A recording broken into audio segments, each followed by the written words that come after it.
भगवते वासुदेवाय। ओम नमो भगवते वासुदेवाय।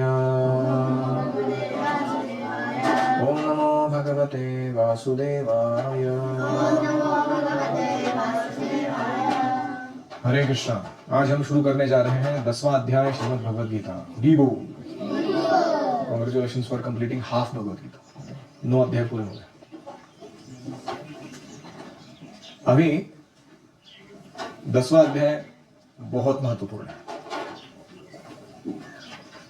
इसमें 4 वो श्लोक आते हैं जो भगवद गीता का इसेंस बताते हैं, सार रूप में भगवद गीता है क्या। और इस कारण यह अध्याय विशेष माना जाता है। इसको चतुश्लोकी भगवद गीता ऐसे भी कहा गया है। फिर इस अध्याय में अर्जुन पूछते हैं कृष्ण को, आपने कहा था मन मना भव, how to fix mind upon you, वो भी तो बताइए, मन को आप पर स्थिर करे कैसे। तो भगवान इस अध्याय में 80 विभूतियों का वर्णन करते हैं, एक दो नहीं, 80 ways to fix your mind on Krishna. कितने? 80। ज्यादातर हम भौतिक जगत में क्या देखते हैं, भौतिक चीजें देखते हैं, लेकिन उनके पीछे जो कृष्ण का तेज है, कृष्ण का शक्ति है, कृष्ण का बुद्धि है, कृष्ण का सौंदर्य है, वो छुपा हुआ है। Art is so beautiful, how much artist must be beautiful, ये प्रश्न मन में आना चाहिए। जैसे कभी कभी हम सनराइज देखते हैं, सनसेट देखते हैं, कितना अच्छा लगता है कि नहीं। एक बार भक्त लोग चल रहे थे समुद्र तट पर और देखा उन्होंने बहुत सुंदर सनसेट हो रहा, तो सब लोग रुक के स्टंड होकर देख रहे थे। उन्होंने देखा प्रभुपाद जी तो चलते जा रहे आगे, फिर दौड़ के उनके साथ कैचअप किया। तो प्रभुपाद जी ने बोला, उनको पता था ये क्या हो रहा था पीछे। प्रभुपाद जी ने कहा, if the art is so beautiful, how much the artist must be beautiful. कला इतनी सुंदर है, कलाकार क्या रहेगा इसके पीछे वाला, उसका क्या क्या उसको आता रहेगा। तो ये जो भावना है कि how Krishna is the origin of everything, how Krishna is the essence of everything, and how Krishna is the best of everything. Krishna सब चीजों के मूल है, कृष्ण सर्वोत्तम है, और कृष्ण सार है हर एक वस्तु का। ये 3 तत्व समझने के लिए यह अध्याय दिया गया है। इसको अध्याय को अच्छे से अगर स्टडी करेंगे तो कितने भी भौतिक वस्तु, व्यक्ति, पदार्थ हमारे आजू बाजू क्यों ना रखे जाएं, उनके दर्शन से, अनुभव से हमें कृष्ण का स्मरण जरूर होगा, अगर ये अध्याय हम ध्यान से पढ़ते हैं तो ये इसका महत्व है इस अध्याय का, how to fix your mind on Krishna. फिर ये 80 विभूतियों का वर्णन करने के बाद कृष्ण कुछ अजीब ही चीज कहते हैं। वो कहते हैं एकांशेन स्थितो जगत। ये मैंने जो वर्णन किया इतनी सारी विभूतियों का, बाय द वे विभूति होता क्या है? वो होता है ना, वही ऐसे साधु बाबा रहते हो, सब राख निकाल के विभूति ये लो, ऐसा कुछ होता है नहीं। विभूति ये शब्द का अर्थ होता है मैनिफेस्टेशन ऑफ एक्सेलेंस, सर्वोत्कृष्टता का प्रकटीकरण, कहीं भी आपको दिखाई पड़ रहा है, उसको कहते हैं विभूति। जैसे आदित्यानाम अहम रवि, सूर्य है वो आदित्यों में श्रेष्ठ है, या फिर प्रहलादश्चास्मि दैत्यानाम, सारे दैत्यों में मैं प्रहलाद महाराज हूं, ऐसे आगे कहेंगे कृष्ण। तो इसके पहले हमने देखा था रसोहम अप्सु कौन्तेय, याद है क्या आपको? मैं पानी का स्वाद हूं, रस हूं, जो आप टेस्ट करते हो ना पानी को, वो मैं हूं। So Krishna is the essence of water. तो ऐसे जो मेडिटेशंस हैं, ये विभूतियों के कारण हम कृष्ण को स्मरण कर सकते हैं। विभूति का अर्थ है एक्सेलेंस। जैसे आप देखते हो कि राधा कृष्ण मृदंग पर फिंगरिंग बहुत अच्छा करते हैं, तो अभी 2 रिस्पॉन्स दे सकते हो आप। एक है कि आपको ईर्ष्या होती है, इसको इतना भाव क्यों हो रहा है, हर बार इसको ही बजाने देते हैं मृदंग। या फिर आप सोच सकते हो कि Krishna has given him the ability to play this nicely and he is using it in Krishna's service. So he has a vibhuti, some excellence, and he is employing it in service of the excellent Krishna. ऐसा अगर देखेंगे तो क्या होगा, मन में ईर्ष्या नहीं आएगी, उल्टा अप्रिसिएशन आएगा, अप्रिशिएट। तो ये जगत में हम किसी भी व्यक्ति में कोई एक्सेलेंस देखते हैं या किसी वस्तु को एक्सेलेंट फॉर्मेट में देखते हैं तो दो इच्छा होती है। One is to have proprietorship over it, या अपना हक जताओ मैं उसके ऊपर, या दूसरा है कि वी एनवी इट, हम उसका द्वेष शुरू करते हैं, मत्सर होता है हृदय में। ये दोनों भावना हमें कृष्ण को स्मरण होने नहीं देती है। अगर किसी वस्तु को आप देखते हो और भोग की इच्छा से उसको प्राप्त करना चाहते हो, अपने कंट्रोल में रखना चाहते हो, स्वामित्व में रखना चाहते हो, या फिर उसका भोग नहीं कर पाऊंगा मैं, ये पता चल गया आपको, तो क्या करते हो, उससे ईर्ष्या चालू करते हो, कंपटीशन चालू करते हो, उसके साथ स्पर्धा करने लगते हो, और इसका क्या मैं दिखाता हूँ अभी और फिर वापस मिजरेबल हो जाता हूँ वो करके। तो ये दोनों से अगर बचना है तो मन मना होने के लिए दो मेरा ऑब्स्टेकल्स है, इच्छा एंड द्वेष। इच्छा मीन्स वांट टू एंजॉय, द्वेष means I can't enjoy, then I hate it, I don't want anybody else to appreciate it. तो ये जो है भावना, ये हमें कृष्ण के स्मरण से दूर रखती है। इच्छा द्वेष समुत्थेन द्वंद्व मोहेन भारत सर्वभूतानि सम्मोह सर्गे यान्ति परन्तप। मटेरियल वर्ल्ड हम सड़ते रहते हैं उसके बाद, ये दो चीजों के कारण। तो दशम अध्याय इतना महत्वपूर्ण है कि हमारे हृदय से ये दोनों प्रॉब्लम को हटा देगा। Whenever you see something excellent, किसी का सौंदर्य देखते हो आप फॉर एग्जाम्पल, तो ये भावना नहीं आएगी कि इसका भोग करना है या इसके साथ कंपटीशन करना है, ईर्ष्या करनी है। मन में भावना आएगी कि कृष्ण ने इसको ये विभूति दी हुई है और ये व्यक्ति उसके कारण इतना सुंदर और अच्छा कार्य कर पा रहा है, लेट मी अप्रिशिएट। तो इसलिए अध्याय बहुत महत्वपूर्ण है।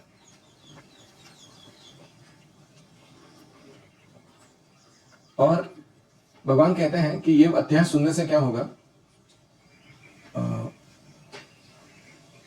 हम प्रियमाण, we will start developing love for Krishna and हितकाम्यया। हितकाम्यया मतलब हमारा हित होगा। भगवान इस इच्छा से हमें यह ज्ञान दे रहे हैं कि मैं तुम्हारा हित करना चाहता हूं, इसलिए यह ज्ञान दे रहा हूं। ठीक है, तो अभी अध्याय देखते हैं। अथ दशमोऽध्यायः श्रीभगवानुवाच भूय एव महाबाहो शृणु मे परमं वचः यत्तेऽहं प्रीयमाणाय वक्ष्यामि हितकाम्यया। श्री भगवानुवाच, श्री भगवान ने कहा, महाबाहो, हे महाबाहु अर्जुन, भूयः एव, पुनः एक बार, मे परमं वचः, मेरे श्रेष्ठ वचनों को शृणु, सुनो, यत् अहं प्रीयमाणाय, जिसे मैं प्रेमवान ऐसे तुमको, ते, तुम्हें, हितकाम्यया वक्ष्यामि, तुम्हारे हित की इच्छा से कहूंगा। हाँ। श्री भगवान ने कहा, हे महाबाहो, पुनः पहले की अपेक्षा मेरे श्रेष्ठ वचनों को सुनो, जिसे मैं तुझ प्रेमवान के हित की इच्छा से कहूंगा। तो अर्जुन को क्या कहा गया यहाँ पर? प्रियमाण, प्रेमवान, जिसको भगवान के प्रति अप्रिसिएशन है, प्रेम है, हृदय है। तो एक बार है महाबाहो, दूसरा है प्रियमाण। हमको दोनों बनना है लाइफ में। You have to be very powerful in doing our service, and yet we should do all those things with great love. No ego, no pride, no show off. उसको कहते हैं प्रियमान। तो सप्तम अध्याय में ऐश्वर्य ज्ञान बताया गया, opulences of Krishna in terms of his relationship with material nature, भौतिक जगत के साथ क्या संबंध है। फिर भक्ति तत्व उसके अनुरूप कहा गया, जैसे कृष्ण ने क्या कहा था, भूमिरापो नलो वायु खम मनः बुद्धि देव, जैसे भौतिक तत्वों का वर्णन किया।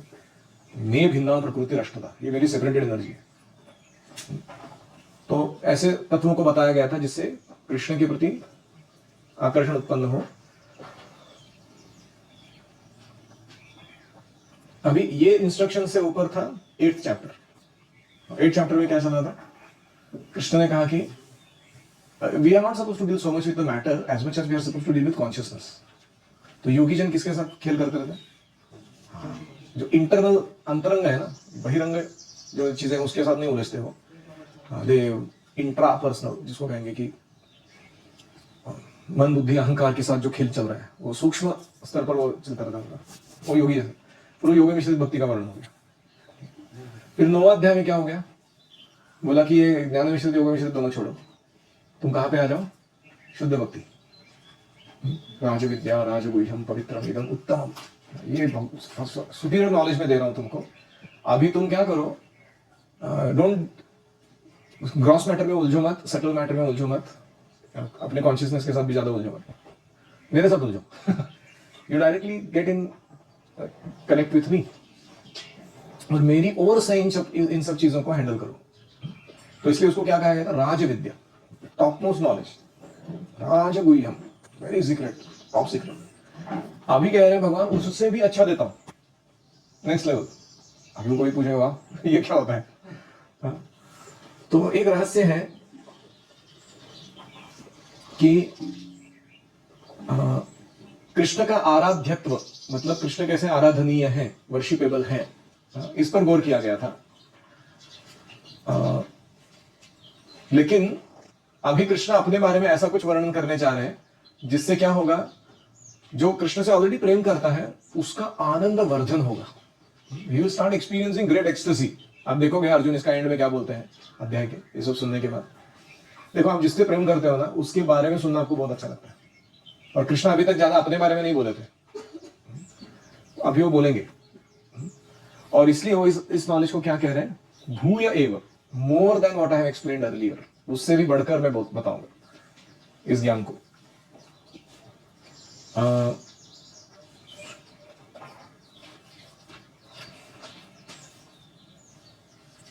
अभी महाबाहु क्यों कह रहे हैं अर्जुन को, क्योंकि राजविद्या राजगुह्य समझने के लिए जैसे तुम युद्ध में बाहुबल दिखाते हो वैसे थोड़ा बुद्धि बल दिखाओ, वो महाबाहु बनो तुम।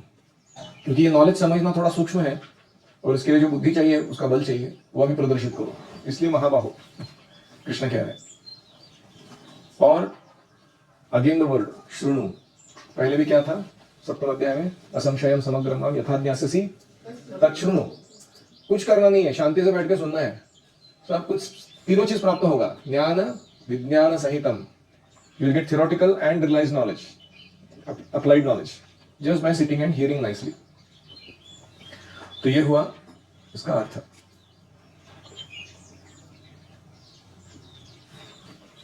तो चैतन्य चरितामृत में कहा गया है कि अपना लुकाईते कृष्ण नाना यत्न करे। अपने आप को छुपाने के लिए कृष्ण बहुत सारे प्रयास करते हैं, अभक्तों से छुपाने के लिए। और वही जब भक्त आते हैं, तथापि ताहार भक्त जानाय ताहारे। कृष्ण के भक्त कैसे होते हैं, हालांकि कृष्ण अपने आप को छुपाने का प्रयास कर रहे हैं, भक्त बड़े एक्सपर्ट होते हैं कृष्ण को उजागर करने में। उनको सबके सामने लाके रख देते हैं कि बार बार देखो, हजार बार देखो, ये देखने की चीज है हमारा दिल। यू नो, कल राधिका बोल रही थी, all Hindi songs are meant for Krishna's glorification, movie songs. तो वो भक्तों का विशेषता है वो।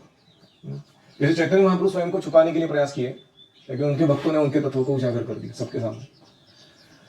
तो कृष्ण नहीं चाहते कि अभक्त मुझे जाने, लेकिन भक्त चाहते कि अभक्त जानने चाहिए कृष्ण को, उनसे प्रेम करना चाहिए उन्होंने। तो इसलिए ऐसा इंटरेस्टिंग कॉम्पिटिशन चला है वो इनके बीच में। तो अगर जो भक्ति का आश्रय कर चुका है, उसका मनोयोग कृष्ण के साथ हो चुका है, माइंड में ऑलरेडी अटैच हो कृष्ण के साथ, वो जब ये अध्याय सुनेगा उसको बड़ा प्रेम आएगा कृष्ण के ऊपर। क्यों, उसको यार कृष्ण क्या क्या है ये, what kind of personality is this. The more I hear about him, the more I want to hear about him. ऐसा कभी होता है, जैसे कोई एक व्यक्ति अपना डींगे मारना चालू करे तो लोग क्या बोलते हैं, बाबू अब जरा शांत होता रहता है, दूसरों को बोलने दो कुछ, आपका हो गया वो। लेकिन कृष्ण का ऐसा नहीं है, कृष्ण खुद के बारे में बहुत कम वर्णन करते हैं, और जब भी करते हैं थोड़ा भी, तो भक्तों को चाहिए कि वो और सुने। तो अभी वापस बोल रहे हैं श्रृणु। तो प्रभुपाद जी लिखते हैं,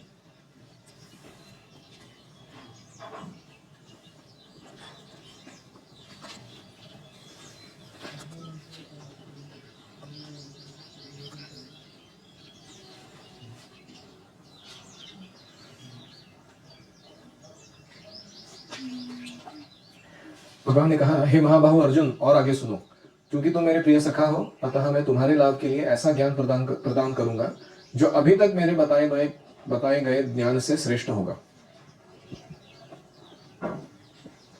प्रभा जी लिखते हैं, जो जो भगवान के विषय में कोई सुनता जाता है त्यों त्यों वह भक्ति में रमता जाता है। मनुष्य को चाहिए कि भक्तों की संगति में भगवान के विषय में सदा श्रवण करे, इससे उसकी भक्ति बढ़ेगी।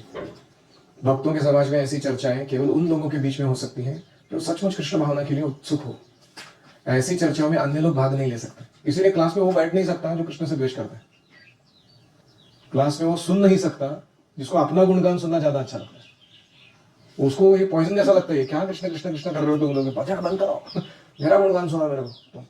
तो वो बैठेगा अच्छे से बैठ के सुनने के लिए। तो इसलिए जो भक्त है वही वो आदान प्रदान कर सकते हैं। तो अभी कृष्ण कहते हैं इसके बाद कि what is this knowledge that I am going to give you. उसका ग्लोरी क्या है कि ये ज्ञान बड़े बड़े महर्षियों को, बड़े बड़े देवताओं को नहीं पता है, क्योंकि मैं उनका भी स्रोत हूं।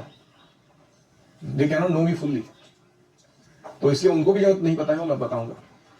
न मे विदुस्सुरगणाः प्रभवं न महर्षयः अहमादिर्हि देवानां महर्षीणां च सर्वशः।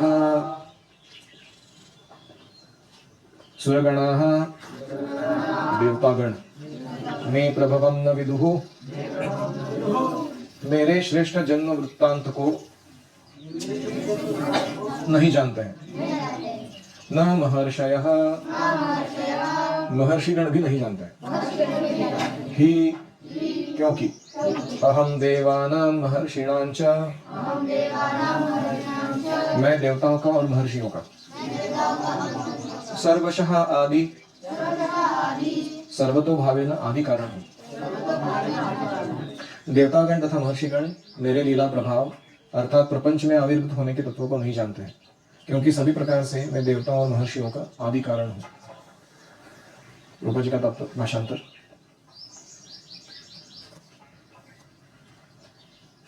न तो देवतागण मेरी उत्पत्ति या ऐश्वर्य को जानते हैं, न महर्षिगण जानते हैं, क्योंकि मैं सभी प्रकार से देवताओं और महर्षियों का भी कारण हूं, उद्गम हूं।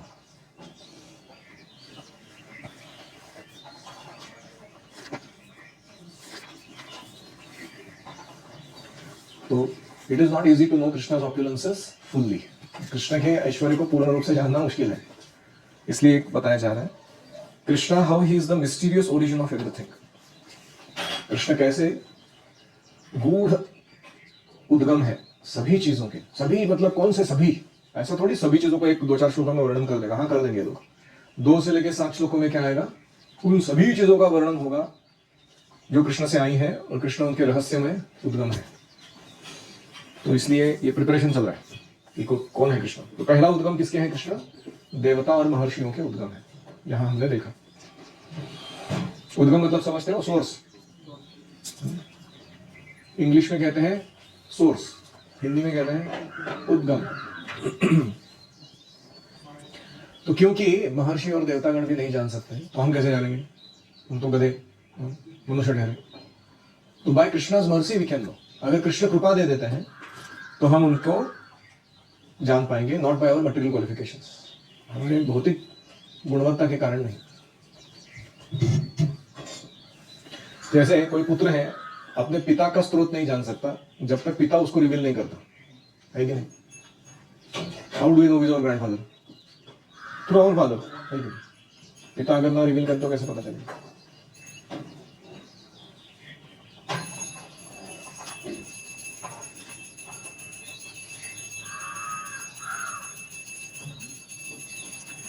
कोई कह सकता है कि अरे देवता नहीं समझ सकते हैं क्योंकि वो थोड़े से अटैच रहते हैं ना सेंस ग्रेटिफिकेशन के लिए।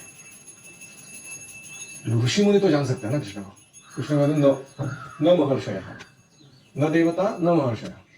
क्यों नहीं जान सकते हैं, मुह्यंति यत् सूरयः। कृष्ण का ही स्वरूप है ऐसा कि वो सबको मोहित कर देते हैं।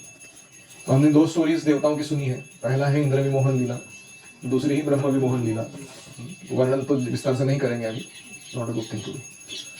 दूसरा है कि ऋषियों की कौन सी कथा सुनी आपने जिन्होंने जानने का प्रयास किया लेकिन समझ नहीं पाए। Very famous story it is. करारविंदेन पदारविंदम मुखारविंदे विनिवेशयन्तम वटस्य पत्रस्य पुटे शयानम बालं मुकुंदम बालम गोविंदम मनसा स्मरामि। हरि बोल। तो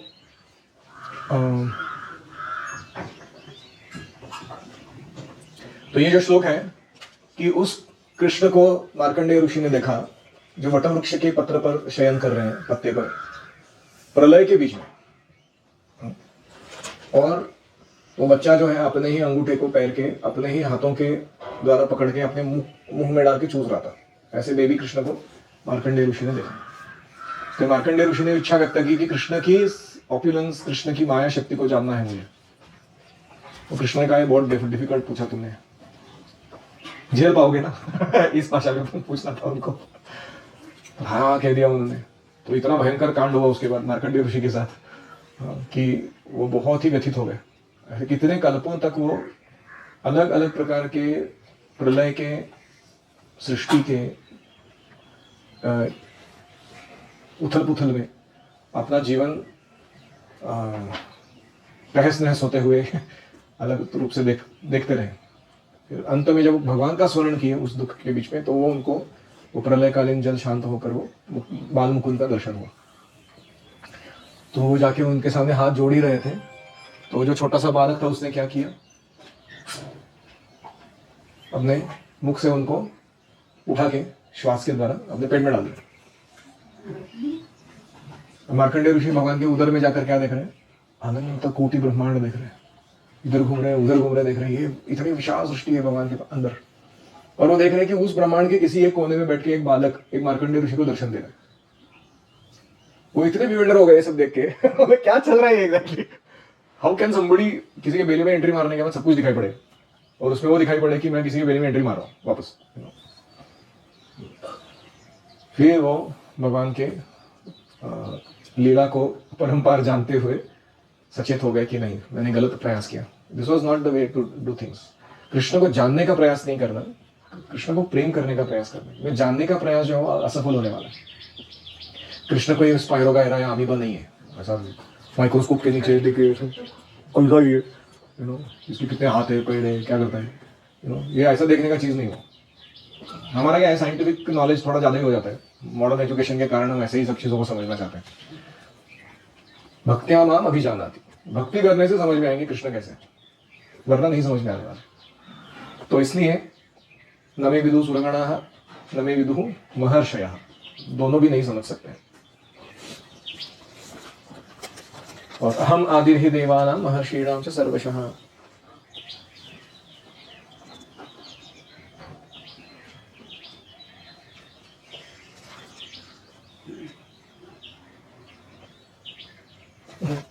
प्रभा जी कहते हैं भगवान अप्रत्यक्ष रूप में यहां कह रहे हैं कि जो कोई परम सत्य को जानना चाहता है वो सामने से आके इस जगत में अवतार लेते हैं और कहते हैं लो मैं हूं भगवान। अभी फिर भी दुर्योधन जैसे मूर्ख लोग रहते हैं जो वो सामने खड़ा रहने के बाद भगवान से छाती पे हाथ रख के कहेंगे कि मैं भगवान हूं, फिर भी वो समझ नहीं पाएंगे।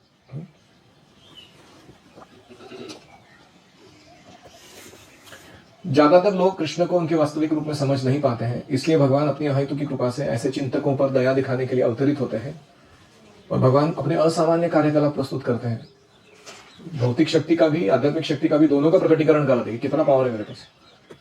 ये सब दिखने के बाद भी ये चिंतक लोग क्या कहते हैं, क्योंकि ये माया से कलमशग्रस्त है, वो निर्विशेष ब्रह्म श्रेष्ठ है ऐसा बोलते हैं। सामने से आके दिखाया भगवान ने अपनी लीलाओं को, अपनी शक्तियों को, फिर भी वो मानता है कि निर्विशेष ब्रह्म सुपीरियर है। और इसीलिए जो भगवान की शरण ग्रहण किए हैं ऐसे भक्त ही भगवत कृपा प्राप्त करते हैं और फिर वो कृष्ण को सर्वश्रेष्ठ के रूप में जान सकते हैं, निर्विशेष ब्रह्म की परवाह नहीं करते।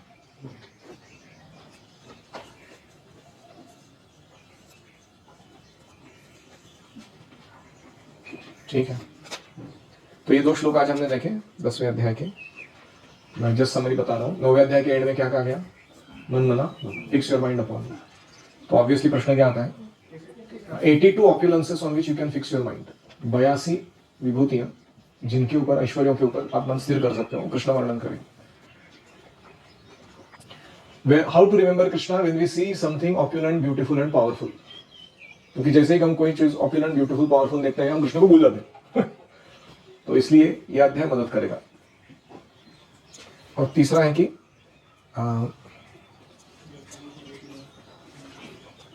राजगुह्य जो बोला था भगवान ने वो कंटिन्यू किया जा रहा है, सीक्रेट नॉलेज कि विथ मोर डिटेल्स, क्योंकि अर्जुन जो है उसका प्रेम बढ़ रहा है, उसका उत्सुकता बढ़ रहा है सुनने के लिए, ईगरनेस, और भगवान जानते हैं उसके हृदय की बात, इसलिए वो अपने बारे में और रिवील कर रहे हैं। How Krishna is the origin of everything. तो 1 से लेकर 7 श्लोकों में इसका वर्णन आएगा, how Krishna is the origin of everything.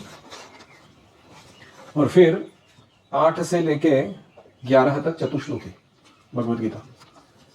ये पूरा 700 श्लोक नहीं पढ़ सकते, कृष्ण क्या चाहते हैं एग्जैक्टली वो 4 श्लोकों में ही बता रहे हैं, तो वो वर्णन आएगा। बहुत बहुत धन्यवाद। किसी का कोई प्रश्न है?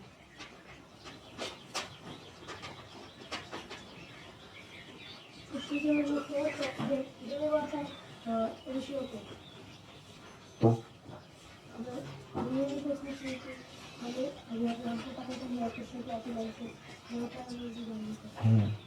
कृष्ण को पूर्ण रूप से जानना असंभव है, लेकिन उनकी कृपा से हमारी प्रेम के वर्धन के लिए जो जरूरी है वो ज्ञान हम प्राप्त कर सकते हैं। ओम हरे कृष्णा कृष्णा कृष्णा हरे हरे, हरे राम राम राम हरे हरे, हरि ओम तत्सत। श्रीमद् भगवद गीता की जय, श्रील प्रभुपाद की जय।